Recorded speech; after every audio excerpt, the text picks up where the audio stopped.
Hey folks, I'm Allison. Welcome to my BookTube channel. Today I'm doing an original tag that I'm going to call the role of the BookTuber tag, or the what is the role of a BookTuber tag.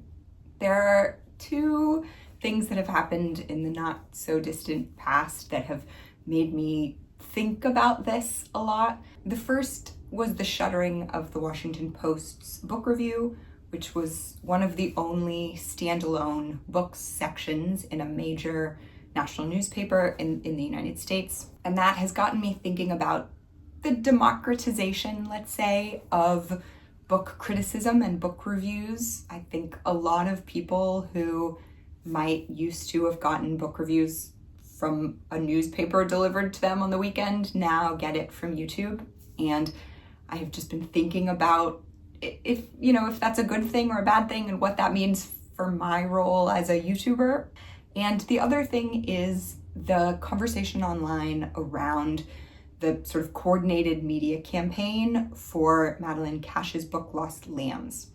And that has had me thinking about the tension, I suppose, between the artistic and commercial aspects of book publishing, and particularly book reviewing and book criticism. There is an inherently commercial nature to book reviews in that they help people decide whether to buy a book.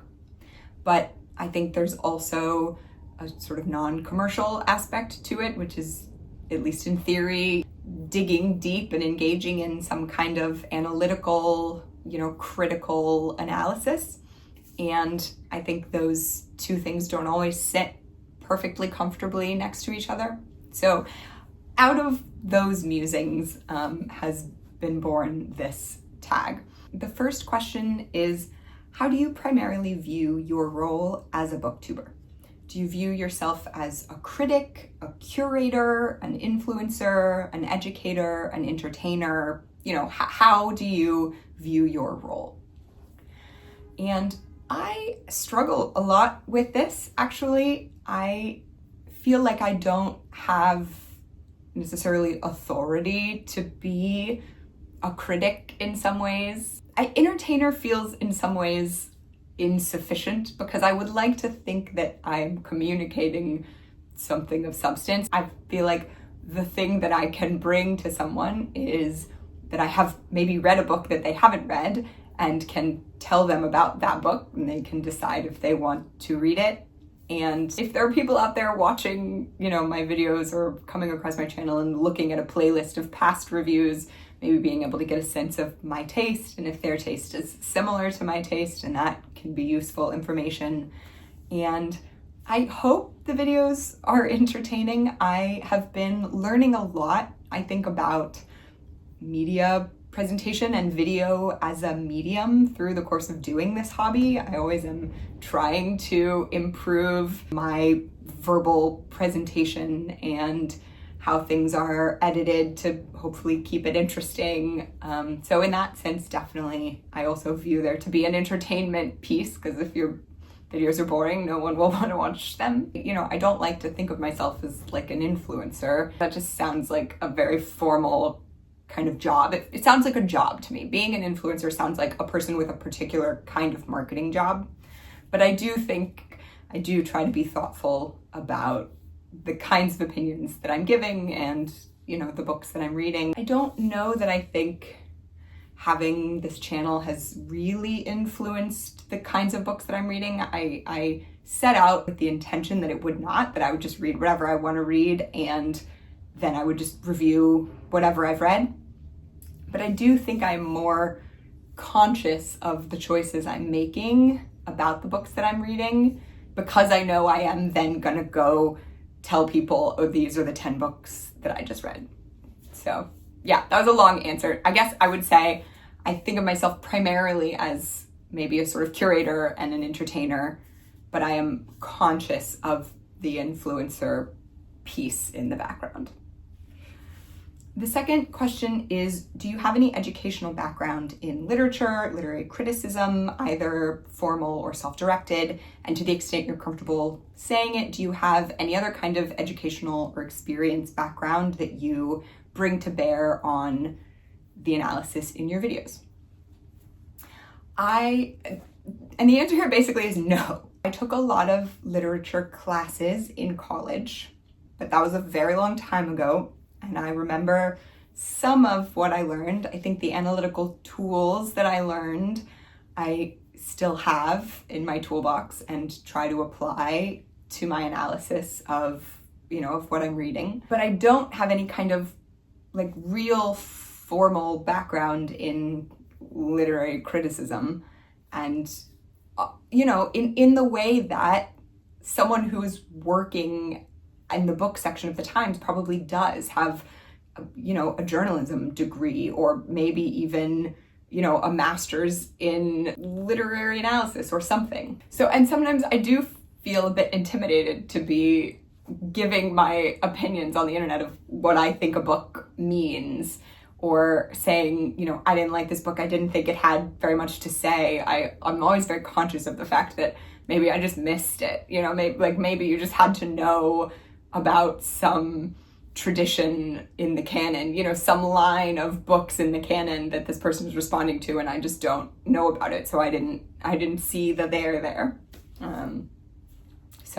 So no is the real answer. The third question is, do you typically do any research on an author or a book before you give a review? And I don't usually do much research. The one circumstance that has come up a few times where I will do some research is if the book is set in like a particular place or a particular historical period that I feel like is really influencing what's happening in the novel and with which I'm really unfamiliar. Then I will often just try to read a Wikipedia article or something about what was happening in that place at that time, just so that I have a little bit of context for what is happening and I feel like I can speak on it somewhat intelligently. The fourth question is, do you try to focus your reviews on objective aspects of the book, like if it's well written, or on subjective aspects like does it employ tropes that you personally like? I would say probably more of the latter. I think I tend to talk about what I like in books, and I try to give explanations for why I like them. That ending, I liked that ending because it felt well earned, because I could see the way that the skills the characters have been building throughout the novel resulted in them being able to then resolve the final conflict in this way.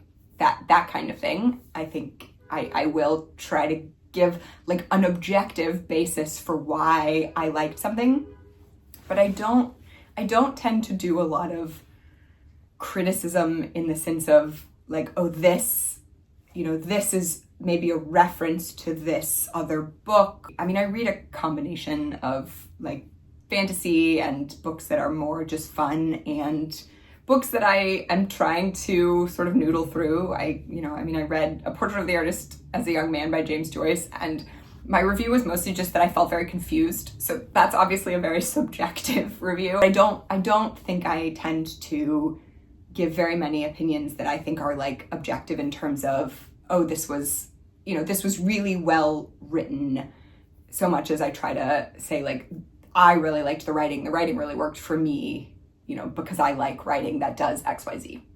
The fifth question is, have you ever received a free book or an advanced copy from an author, and do you feel like it had any impact on your ability to review the book fairly, or on how you felt about reviewing the book? And I have not had very many experiences of this. I mean, I haven't been a BookTuber very long, and this is a pretty small channel, but I have had 2 experiences where someone either sent me a book or an ARC, and I found it quite difficult actually to give a fair review. One of the times I really, really liked the book, and the other time I didn't dislike the book, but it didn't blow me away, and I would love to have been able to give a really full-throated recommendation and say, rave about this book, because I felt like I really liked the person behind the book. Through the course of just chatting about getting this advanced copy, I felt like I got a little bit to know this person. So I actually found it quite challenging, a lot more challenging than I think I would have thought it would be before I was actually experiencing it. The next question is, do you review every book that you read or only certain books? Are there any circumstances under which you might read a book and not review it? The answer to this is usually I do review every book that I read. I have thought about, if someone sent me a book and I really didn't like it, would I include it in my review video and give it a bad review, or would I just skip reviewing it? And I don't know what I would do in that scenario. I would like to say I would go ahead and, give it a bad review, but I actually don't know that I would be able to overcome the social anxiety and actually do that in the moment. I think the only books that I really read and don't review are rereads. There are a few books that I reread a lot. Like there are Gideon the Ninth and Harrow the Ninth and the Scholomance series by Naomi Novik and the Black Jewels trilogy by Anne Bishop and Ender's Game. Like those books I probably reread all of once or twice a year, just in the background, because they're my comfort read books. And I'm not gonna come back on and tell you guys again, oh, I reread Ender's Game for the 5th time this year or something, because that would be very boring for you, I think, and make me sound insane. But other than sort of my go-to comfort rereads, I do review every book that I read. And then the last question is, how do you feel about the fact that people are increasingly getting their book review and book criticism content from hobbyists on the internet as opposed to professional critics, like at a newspaper? What is gained and what is lost? And I feel very mixed about this, honestly. There is something very romantic to me about the idea of doing serious literary criticism on this channel, but I don't know that I have the toolkit or the time really to do that in a meaningful way. I occasionally, when I do a deep dive review of one book, think about if there are ways that I can work in more sort of academic kind of criticism into my review. But I honestly find it very difficult to do, to think of things to say. I think sometimes I do try to connect like themes I'm seeing in sort of the development of popular literature, just because I read a lot of books. So there are times where I can sort of see, I'm noticing this happening a lot, or, that seems to have fallen by the wayside, or this person is doing a thing that reminds me of the way that this other person did a thing. Maybe they read this other book, that kind of thing. But, I do think that there's something valuable in someone having their full-time job be to read books and know what's going on in the literary world, because I just don't remotely have the time or capacity to do that. I read like 3 or 4 books a month. And I do worry a little bit about this space being one that is, I'd say, sort of dominated, at least in terms of the book content that I consume. The vast majority of people that I watch do this as a hobby. And the things that I do professionally, I'm better at than the things that I do as a hobby. And so I'm sure that there is a sort of quality control thing that's sort of not happening on the internet. You can just get on here and say whatever you want. On the other hand, I definitely think that means that there's a lot more books getting talked about, right? The sort of democratization effect of the internet means that you don't have to be the right kind of person with the right kind of agent and the right kind of connections for your book to take off. If people really love it, word of mouth, like they'll talk about it and they'll make YouTube videos about it, and other people will read it, and things can really snowball and get discovered that way. And obviously that also just means authors from different backgrounds and, you know, indie authors who are trying crazy experimental things, you know, have, I guess, more of a shot to get well known and, you know, to have people talking about their books than in a world where most of the criticism is being sort of, you know, gate-kept through certain kinds of institutions that probably have certain kinds of worldviews. So yeah, so I don't know, I feel quite mixed about my role as a booktuber and the sort of broader role of the booktube community in creating, you know, and shaping the zeitgeist. Anyways, that's it. Those are the questions.